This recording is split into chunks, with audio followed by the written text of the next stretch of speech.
lo podemos unir con lo que ha pasado en otras partes del mundo y especialmente de nuestro continente. Porque si hay alguien que puede saber cómo actúa la ultraderecha para llegar al poder, para hacerse con el poder, como pasó en Brasil con el gobierno de Bolsonaro, son nuestros queridos compañeros de Brasil. Y estamos hablando de Breno Altman, quien se va a unir con nosotros para conversar sobre este tema y sobre otros también. Nos estamos aprovechando de él porque íbamos a conversar de otras cosas, pero ya que está aquí Breno, ¿cómo no preguntarte sobre esto que también está pasando en Chile y que ustedes lamentablemente vivieron, ¿no es cierto? Y que tiene que ver con la educación sexual en los colegios, ¿verdad? La instrumentalización que hacen de estos temas desde la ultraderecha y sus estrategias para llegar al poder en conjunto con ciertos medios de comunicación más bien hegemónicos. ¿Cómo estás, Breno? Bienvenido a La Voz de los que Sobran. Hola, muchas gracias por la invitación. Para mí es un gusto estar acá con ustedes otra vez. Mira, es una característica de la cultura fascista recurrir constantemente a los sentimientos más conservadores de la sociedad. Eso ocurrió desde el principio, desde, digamos, de la ascensión original del fascismo en los años 20 y 30 del siglo pasado. Esos sentimientos conservadores son la familia, el patriarcado, una conciencia racial de defensa de una raza determinada, la defensa, digamos, de la religión. Son sentimientos que están en las raíces de las sociedades más retrasadas y más conservadoras, como son las sociedades de Chile, de Brasil, de Sudamérica, de forma general. Y de algunas partes de Europa también. Como ¿cómo? Italia. Algunas partes de Europa, como Italia y España también, ¿no? Claro. Seguramente que sí. Y también en su tiempo Alemania, todo eso. O sea, incluso en las sociedades capitalistas desarrolladas, ese conservadorismo es muy fuerte. O sea, eso no es un privilegio de Sudamérica. Pero en que nos toca Sudamérica, es normal que el fascismo recurra a ese tipo de discurso hipócrita, un discurso falso, pero que trata de movilizar los miedos. Fundamentalmente de eso que se trata. Claro. El miedo. ¿Cuál es el miedo? Bueno, el miedo está siempre vinculado en términos sociales, está siempre vinculado al conservadorismo. En una sociedad patriarcal, los hombres tienen miedo de perder espacio para las mujeres. En una sociedad con fuertes elementos racistas, las etnias que siempre han establecido las reglas del juego tienen miedo de perder espacio con el ascenso social de otras etnias o de otras nacionalidades a través de la inmigración, ¿no? La idea de libertad sexual es una idea que desorganiza el sentimiento del conservadorismo y que se opone a la formación religiosa de los pueblos. Entonces, el fascismo siempre ha recurrido a eso. Acá en Brasil no ha sido diferente que en Chile, o sea, hace parte del discurso que tuvo y sigue teniendo el bolsonarismo, un discurso profundamente conservador en términos de cuestiones como género, como sexualidad, como el racismo y todos los otros, ¿no? Claro. Breno, gusto en saludarte. Ya vamos a abordar de inmediato lo que nos motiva en esta entrevista, que analizar las políticas de Lula, la integración latinoamericana, pero te quiero preguntar, solo si es que sabes, ¿cómo estás mirando tú lo que ocurre acá en Chile ahora? Ya hablamos de esta guerra comunicacional, muy antiética, con muchas mentiras, contra el gobierno del presidente Boric, pero ayer comenzó el trabajo del Consejo Constituyente que va a redactar un proyecto de constitución con una mayoría del Partido Republicano, que es el equivalente al Partido Bolsonarista. ¿Cómo lo ves tú? Quizás el Partido Republicano esté a la derecha del partido del bolsonarismo. Increíble sería, claro. Es verdad. Porque es una...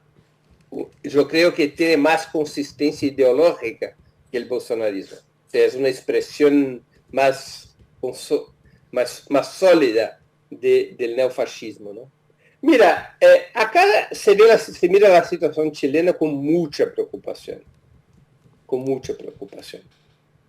Claro, en Chile ocurre lo que ha ocurrido en todos los países cuando llegan gobiernos nacionalistas, progresistas, de izquierda.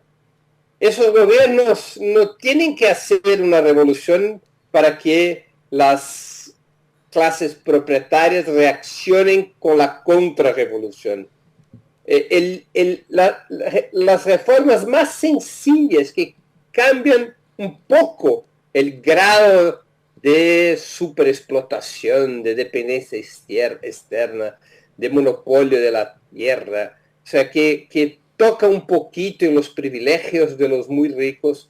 Cualquier reforma sencilla ya provoca esa contrarrevolución, activa o preventiva, porque así es el capitalismo de Latinoamérica, es un capitalismo periférico en lo cual las burguesías solamente logran acumular capitales poniendo la inmensa mayoría del pueblo bajo esas condiciones de explotación. No hay otro camino para el capitalismo latinoamericano que no sea ese. Entonces, aunque el gobierno sea moderado, el gobierno Boric no es el gobierno de Salvador Allende. No. Está muy, muy lejos de ser eso. Sí, muchos kilómetros.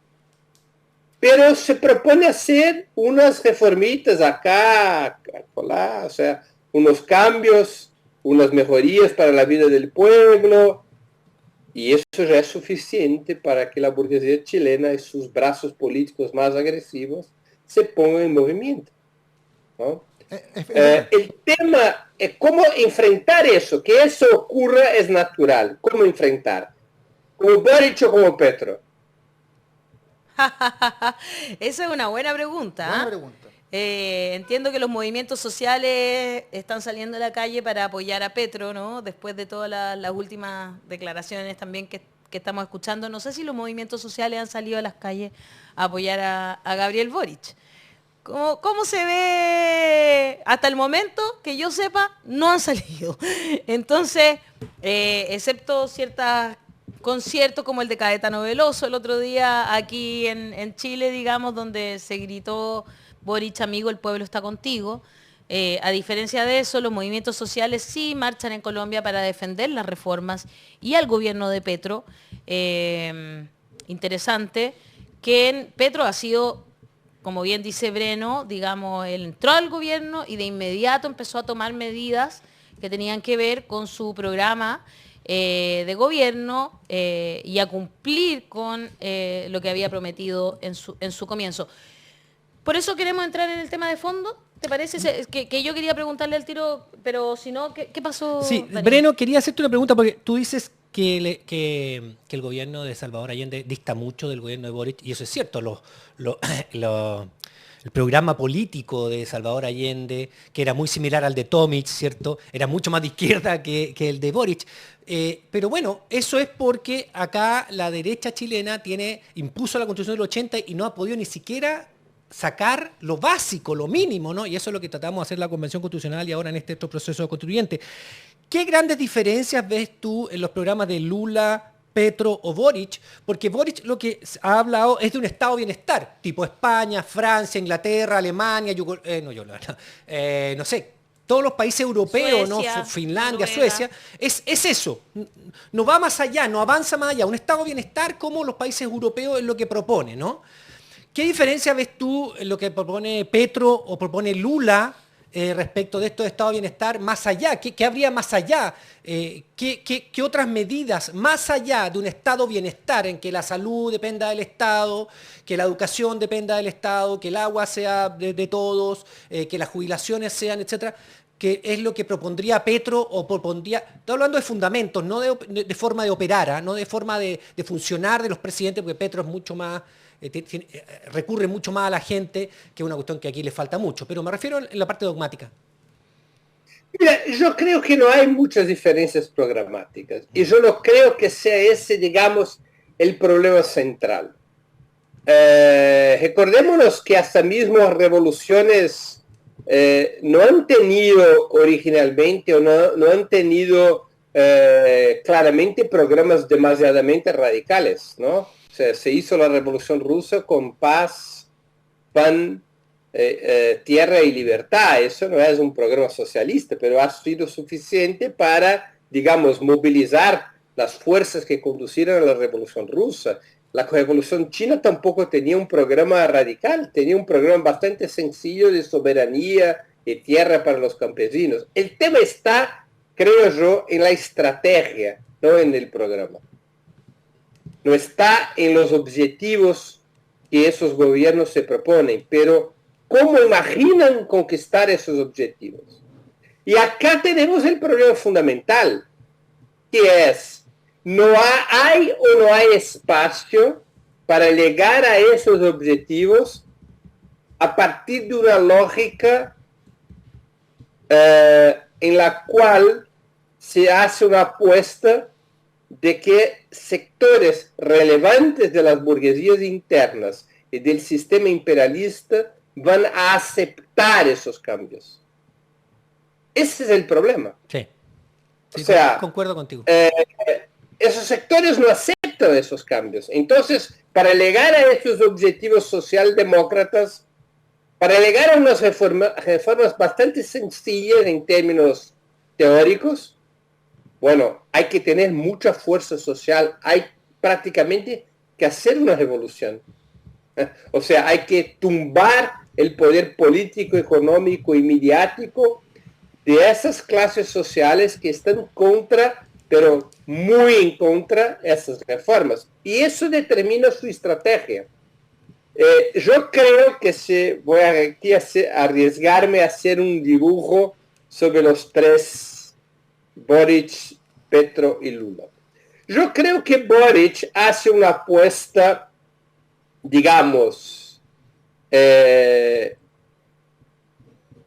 tanto en términos internos como internacionales, de que es posible hacer un acuerdo para que esas reformas puedan ocurrir, y para hacer esos acuerdos tiene que caminar al centro, tiene que estar bastante abrazado a la vieja concertación, tiene que abrir espacio el Partido Socialista y el Partido por la Democracia, incluso también a la democracia cristiana, quizás a la RN, porque si el gobierno se modera también la agresividad del otro lado. Y entonces sería posible pasar unas reformas. No todas las reformas del programa electoral, pero alguna cosa se podría hacer. O sea, en verdad, Boric acaba de cierta forma dándole razón, digamos, al gradualismo, al ultragradualismo que propuso en su momento el Partido Socialista cuando rompió con el movimiento democrático popular en 1987 en Chile para juntarse con la democracia cristiana en la Alianza Democrática. Entonces Boric de alguna forma camina como el camino del PS, no es por otro motivo, creo yo, muy de lejos de Chile. Yo no soy un especialista en la situación chilena, no soy chilena, obviamente, pero no es por otro motivo que el Partido Comunista Chileno es, aunque sea individualmente la principal fuerza política de la coalición, está siendo marginalizado. Claro. O sea, tiene que reducir la fuerza y la influencia del Partido Comunista para hacer ese camino hacia el centro y hacia la moderación. Ahora, el camino es otro. Que le resulte o no, ese es otro tema, perdón. Solo decirte eso, Breno, porque por acá lo que sentimos es que hace ese camino sin lograr que se acepten cosas tan importantes para su programa como la reforma tributaria. Es decir, negoció, intentó, sumó hasta RN al gobierno más o menos, claro, le faltó un poquito para eso nomás, y no tuvieron los votos suficientes para que eso pasara, digamos. Entonces ha cedido, pero poco y nada ha logrado a cambio, digamos, de eso. Y ese es el problema, justamente, que nosotros vemos acá desde nuestro país. Ya, tú sigues entonces con tu análisis para poner a Petro y a Lula, ¿no?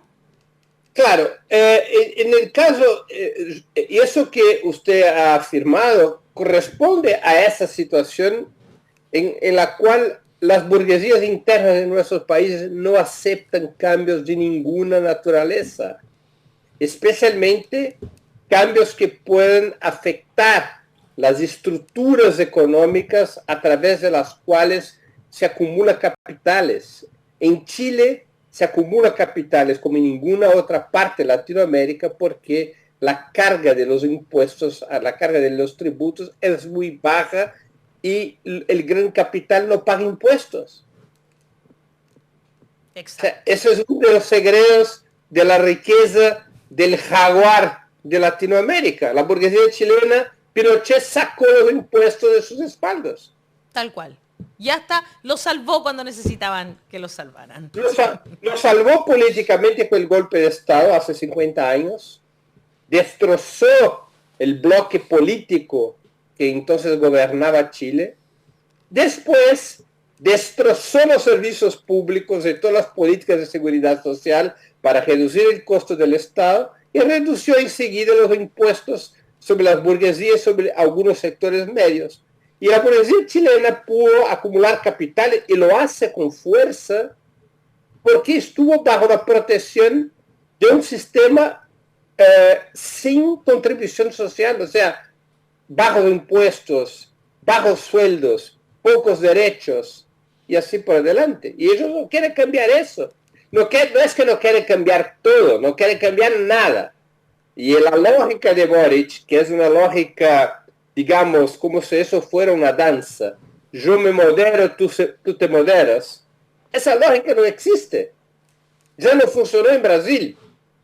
O sea, la moderación de la izquierda no va a tener obligatoriamente la moderación de la derecha, al revés, como si fuera una lucha de boxeo, cuando un luchador se da cuenta que el otro luchador está débil, él no recula, le avanza, porque es la hora de ponerlo a knockouts,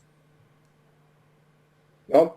Petro ha hecho una opción por una otra estrategia, y mira, la situación parlamentaria de Petro es peor que de Lula y peor que la de Boric, ¿eh? Así es. La coalición Pacto Histórico tiene menos de 15% de la Cámara Baja, de la Cámara de los Diputados de Colombia, menos de 15%. ¿Qué ha hecho Boric? Boric hizo un cálculo político que, mira, en ningún otro momento un gobierno va a tener tanta fuerza como en los primeros 100 días. Entonces, la lógica de hacerlo sencillo, lo moderado antes, ganar fuerza para cuando se va llegando al final del gobierno, tratar de proponer cosas más avanzadas, esa no ha sido la lógica de Petro. Petro puso sobre la mesa su programa máximo. Sí. Esos objetivos de estado de bienestar, puso sobre la mesa inmediatamente. Reforma de la salud, reforma tributaria, Plan Nacional de Desarrollo. O sea, puso todo sobre la mesa y trató de aprovechar su capital político para generar en la sociedad un clima de movilización, porque sabía que la burguesía colombiana tiene sus características específicas. Recordémonos siempre que el uribismo no es otra cosa que no la institucionalización de la narcoburguesía. Entonces, Colombia no tiene solamente una burguesía tradicional como la que tiene Chile o Brasil. Colombia tiene una parte de la burguesía que viene del crimen, de una situación donde no hay imperio de la ley. Claro. Aunque ellos se han legalizado, tienen un grado de agresividad y violencia incomparable.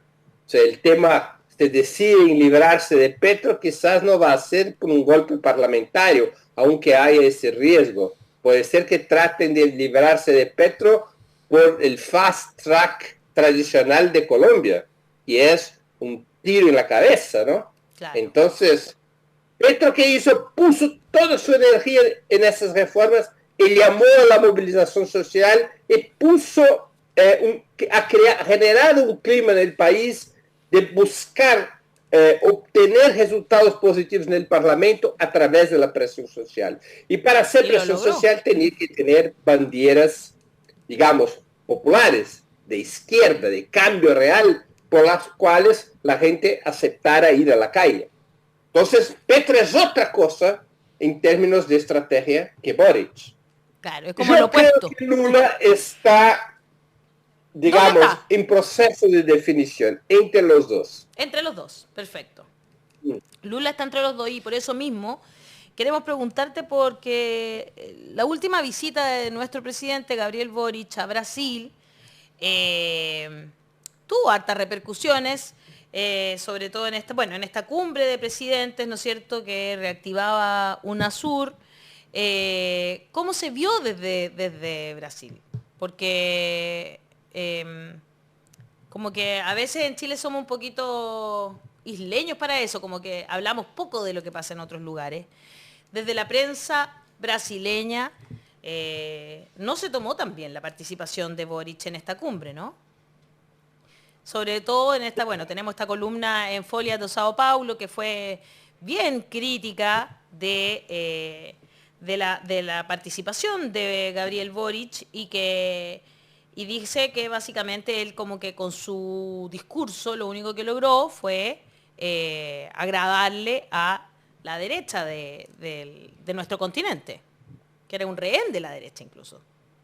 Claro, no, la repercusión acá en Brasil de la actitud de Boric en el contenido y en la forma ha sido muy complicada, muy compleja. Ha sido una reacción mala para la imagen de Boric. O sea, primero porque él no ha establecido su desacuerdo con Lula sobre el tema de Venezuela dentro de la reunión, lo que sería legítimo. Lo hace afuera, a través de una entrevista al Mercurio, a ese gran diario democrático que es el Mercurio, ¿no? Claro. Una gran historia, con una gran historia de cooperación con la democracia, de defensa de las libertades, ¿no? Él habla al Mercurio y su entrevista repercute a través de los medios de comunicación de derecha en Brasil, repercute acá en Brasil. Entonces eso ha sido, para hablar lo mínimo, una deselegancia, una quiebra del protocolo mínimo. No, es como si ustedes me invitan a comer en su casa y yo salgo a la puerta y digo, qué comida mala, ¿no? Claro, fue un poco así. Es una deselegancia, ha actuado, me perdona la palabra, pero ha actuado como un pendejo, ¿no? O sea, esa es la reacción acá en Brasil. En términos de contenido, es algo increíble, porque mira, ¿por qué Boric habla de Venezuela y no de Perú? Porque Lula habló de Venezuela. Porque le preguntaron sobre Lula y sobre Perú también ha hablado. Ha hablado de Nicaragua. Yo estoy de acuerdo contigo en que las cosas se hablan por dentro y no desde fuera de la puerta, pero si tú buscas testimonios críticos a Perú, lo vas a encontrar lo mismo con Nicaragua. El problema principal de Latinoamérica en términos de derechos humanos en ese momento es en Perú. Ese es el gran problema que tiene Sudamérica. Pero Nicaragua también tiene grandes problemas y Venezuela también tiene grandes problemas. Sí, mira, hay problemas por toda la parte. Incluso en Chile hay muchos problemas de derechos humanos. En Brasil hay problemas de derechos humanos. En Estados Unidos hay gigantescos problemas de derechos humanos. Yo no creo que el discurso de Boris tenga que ver con derechos humanos. Tiene que ver con la estrategia política de cómo relacionarse con Estados Unidos. Sí. Cómo relacionarse ahí te con encuentro Europa. toda la razón. ¿Sabes por qué? Porque él no le está hablando al público brasileño. Él está hablándole a un público interno y a los Estados Unidos. Porque pegarle a Maduro, en realidad, un golpe más, pues, no le va a afectar a Maduro, pero ¿cierto? Contestó, pero acá adentro... Contestó algo sí, que claro. Lula reivindicó de alguna forma a Maduro, Relativizó el relativizó tema del y él dijo, relato. no, yo no relativizo, yo no veo tan... No, sí está bien, sí, eso es legítimo, está perfecto, pero el punto es el siguiente. Mira, que yo creo que Boric, mira. como dice Breno, está tratando a través de ese discurso, que yo en parte comparto, sacándole ventaja en el mercado interno. Él habló para Chile. Pero sabemos que... ¿Y quién tomó en Chile ese discurso? La prensa de derecha. Claro. En ese sentido, es absolutamente ¿Cómo? real eso. Era lógico. Breno, Mira, ¿cuál es? mira, ¿qué ha hecho Lula? ¿Qué ha hecho Lula? Vamos acá a recuperar lo que ha hecho Eso, Lula. va. Lula, a mi juicio, no ha dicho ninguna mentira. Lula dijo que sobre Venezuela, Lula no ha negado los problemas de Venezuela. Además, ni Maduro niega los problemas de Venezuela. Claro. O sea, Lula, lo que ha dicho Lula es que se ha creado sobre Venezuela por intereses geopolíticos dictados por la Casa Blanca, los cuales se superdictó la Unión Europea, se ha generado una narrativa. ¿Qué es una narrativa? Tener un problema que tiene su dimensión y poner ese problema en otra dimensión con una lógica de utilizar ese problema para una estrategia de desestabilización y golpe. En el caso específico de Venezuela, un riesgo real que hubo de agresión militar. Bajo el gobierno Trump se preparaba una agresión militar a partir de Colombia contra Venezuela. Y se utilizaba el discurso de los derechos humanos. Y eso no es una novedad. Estados Unidos, en nombre de los derechos humanos, ya ha destrozado países. Por supuesto. ¿No? Entonces, lo que Lula dijo es, mira, se ha generado una narrativa sobre Venezuela. Y que ahora Venezuela, reconocida, recibida otra vez en el seno de la comunidad suramericana, Venezuela tiene que enfrentar esa narrativa y poner su versión de lo que ocurre en Venezuela. Lo que Lula ha dicho es absolutamente sencillo y adecuado. ¿Qué es? No estoy acá diciendo si Venezuela tiene o no problemas con derechos humanos. Estoy diciendo que hubo una utilización, hubo acciones para agravar esos problemas a través de las sanciones del bloqueo contra Venezuela. Y eso está en la base del problema inmigratorio, que es un problema que yo sé que afecta mucho a Chile. O sea, eso, lo que ha provocado la inmigración de venezolanos, la situación económica fundamentalmente, no es una inmigración política, y eso sería una estafa afirmar eso. Es una inmigración económica de largo alcance porque la economía venezolana ha sido quebrada por las sanciones establecidas por Estados Unidos, especialmente, que vienen desde 14, esas sanciones vienen desde Barack Obama, se han agravado con Trump, y eso ha quebrado la economía de Venezuela y ha generado, digamos, un agravamiento de los problemas que han sido, digamos, internos, incluso los problemas que han sido generados por el mismo gobierno Maduro. No estoy acá discutiendo eso.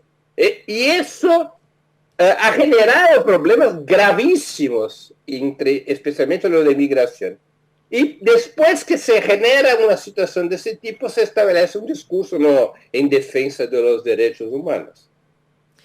O sea, como si la situación de la inmigración en Venezuela fuera una decisión del gobierno Maduro, y eso no es. Entonces, es un discurso, perdóname, el discurso de Boric, y eso es lo que irrita acá a Lula, es hipócrita.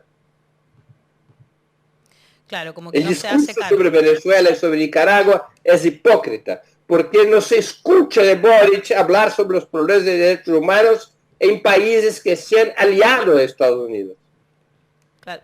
De hecho, claro, esa es como una crítica más política, y lo de Perú también fue acá tema en algún momento.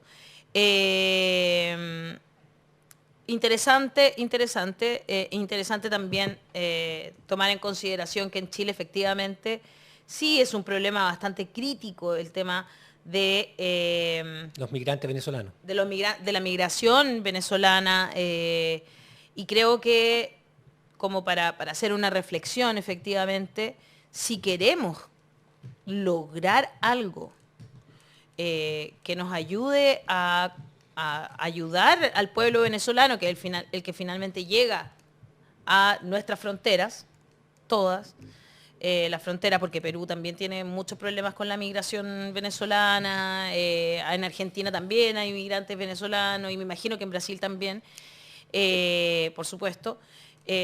Tenemos que unirnos como continente. Creo que tiene que haber una estrategia multilateral para eso, Breno, no sé si tú estás de acuerdo también.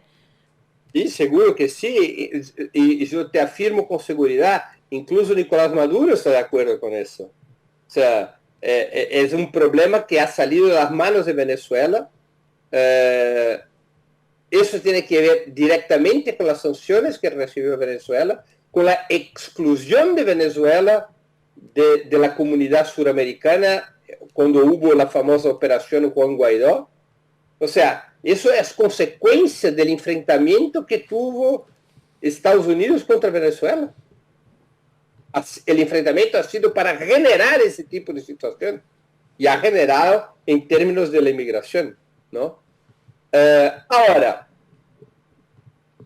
¿cómo enfrentar eso? Es el tema. Entonces, vuelvo al tema de la cumbre acá en Brasil, que ha sido una cumbre histórica. La primera vez, cumbre histórica por dos motivos. La primera vez que se reúnen los presidentes de Sudamérica en 11 años. Eso es histórico. Retomando el tema de la integración. El segundo tema es el momento de reincorporación de Venezuela a la comunidad suramericana cuando Venezuela ha sido excluida por una decisión de Estados Unidos que los gobiernos de derechas y algunos no tan de derecha aceptaron, que era la decisión de no reconocer a Maduro como el legítimo presidente de Venezuela. Y eso se ha superado ahora, ¿no? Eso ahora se ha superado. Entonces, son dos hechos históricos y una cumbre en la cual no se están discutiendo los problemas internos de Venezuela, ni los problemas internos de Brasil, ni los problemas internos de Chile. ¿Te imaginas si Nicolás Maduro hubiera dado una entrevista a Ópera Mundi hablando de la represión de los mapuches en Chile? Estando acá en Brasil, Maduro dije, mira, Boric no cumple sus palabras en las elecciones. Boric ordena la represión, sigue con la represión de los mapuches. Mira los problemas de derechos humanos provocados por Boric. Eso también sería un grave error, porque la política es hecha de espacios. El espacio acá era un espacio de integración regional para enfrentar los problemas comunes. Claro. Boric ha rompido una línea roja a ese respecto. Ha hecho política interna de Chile dentro de Brasil. Y es una línea roja grave. Interesante muy grave. Reflexión. Al lado de ese tipo tan progresista que es la calle Pou. Claro. Estos han sido los dos que han falado públicamente de forma crítica a lo que declaró Lula. La calle Pou y Gabriel Boric. Estamos hablando de Uruguay, ¿no? Que gobierna la derecha, efectivamente, en estos momentos. Sí, que gobierna la derecha. Y mira, y también, pero ese ya es otro asunto, ha causado sorpresa en la izquierda brasileña la actitud de Chile en la reunión. Porque Chile estuvo junto con Ecuador, junto con Uruguay, junto con la representación que estaba de Perú, contra pasos más veloces en la rearticulación de la UNASUR. La diplomacia chilena, en las discusiones del texto original que había sido propuesto por Lula, la diplomacia chilena estuvo articulada con la de Ecuador, de Uruguay y de Perú para sacar declaraciones sobre UNASUR, considerando que UNASUR no era propiamente una articulación regional, pero una articulación político-ideológica comparable al Grupo de Lima. O sea, hay un tema, creo yo, y lo hago acá desde lejos, y repito, con toda posibilidad que yo esté equivocado, pero mi impresión es que Gabriel Boric ha elegido una política externa para establecer alianzas con Estados Unidos y la Unión Europea. Interesante, Quizás, nos gusta mucho tu punto de vista, Breno. Lo que dice, pero me tengo esa impresión de que él está tratando de deshacer del niño bueno para la Casa Blanca y para la Unión Europea. Incluso en términos de su posición sobre la guerra en la Ucrania. También sí, claro. es eso, ¿no? Eso es muy interesante y me parece que tenemos que seguir analizándolo porque efectivamente este es un punto de vista y así es como se está viendo a nuestro presidente desde la izquierda, ¿verdad?, de Brasil. Breno, muchas gracias por esta entrevista como siempre. Un abrazo para ti. Muchas y para gracias. Opera Mundi. Abrazos. Abrazos, muchas gracias por la invitación, siempre a la orden. Gracias, que estén muy bien.